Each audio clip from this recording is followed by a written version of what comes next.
which has a policy about how to bring economic opportunity using clean, renewable energy as the key into coal country, because we're going to put a lot of coal miners and coal companies out of business. Ooh, wow, Hillary Clinton, they're promising to kill the coal industry during a town hall back in March. Well, surprise, surprise, voters in West Virginia, they didn't forget it. And yesterday, Bill Clinton was booed during an event there, with one person even telling the former president to go back to D.C. Watch it. I know that. Answer my question. Go back to D.C. No, wait. No, wait. Let him alone, please, sir. Let him alone. Let him alone. I want you to send me to any place in America that feels left out and left behind. That's what I want to do.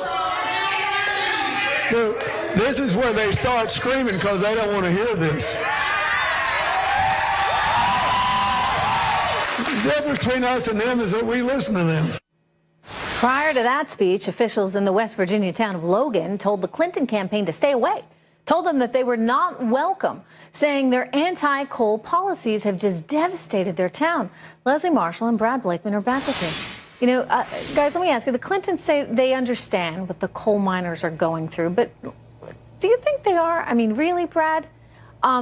Because the reality is, if you really understand what people are feeling, you don't say things like she said during that CNN debate, because you know that those are people's jobs. Those are their lives. Their families are going to be affected by that. And guess what? They're probably not going to vote for you. That's right. And look, the only candidate running who has a out of business is Hillary Clinton. Look, coal is clean, it's abundant, it's affordable. And why is it okay for us to quote unquote spoil other lands with fracking and mining in our own hemisphere? We get most of our oil, by the way, from Canada and Mexico. Why is it okay for them to do it and for us to buy it, but we're not able to recoup our own resources for our own use? It's crazy. It's pandering to this left-wing kabuki dance on climate change. Mm-hmm. And in the midst of doing that, what do? You're putting generations out of work, and you're costing the American people more in their bottom line of running their households. You know, I think that there's got to be a better, more humanitarian way to deal with this if an industry's in this transition, Leslie. And wouldn't she be better served politically to talk about retraining or other things that can be done to help people that are working in an industry that's challenged like coal is?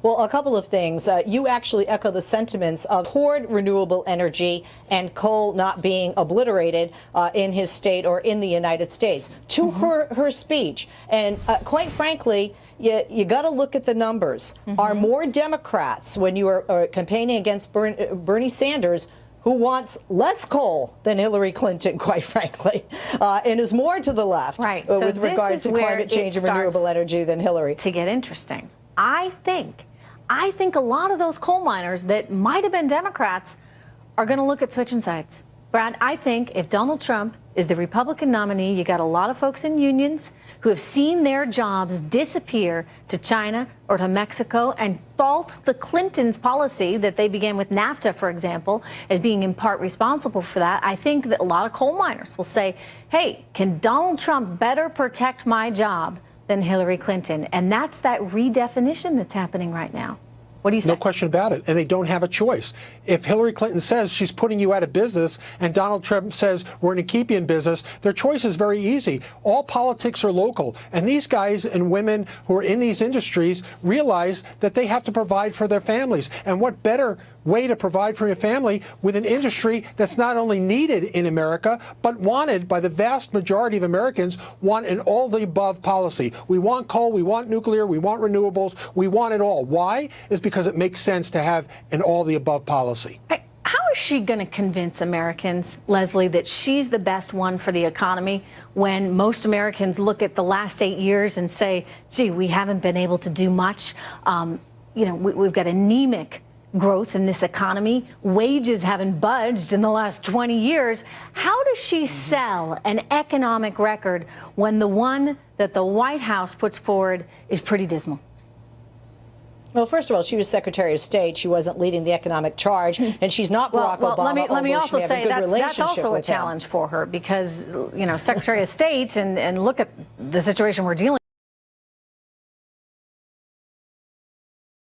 Mistakes we've ever made were made by this administration getting out of Iraq as soon as we did. So, okay, she's going to have to deal with that legacy. But nonetheless, on the economic front, go on, Leslie.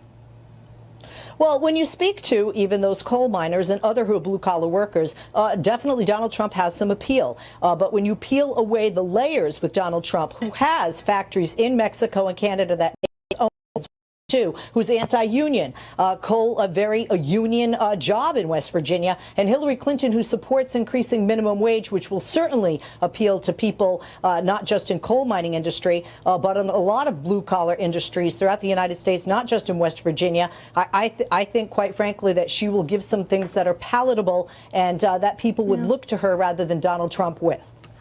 We shall see. It'll all be very interesting. The one thing he has got going for him is that Americans see him as a business leader. And I think that the frustration levels are so high right now. They want someone who doesn't really represent the political establishment as such. Anyway, Leslie, Brad, thank you very much.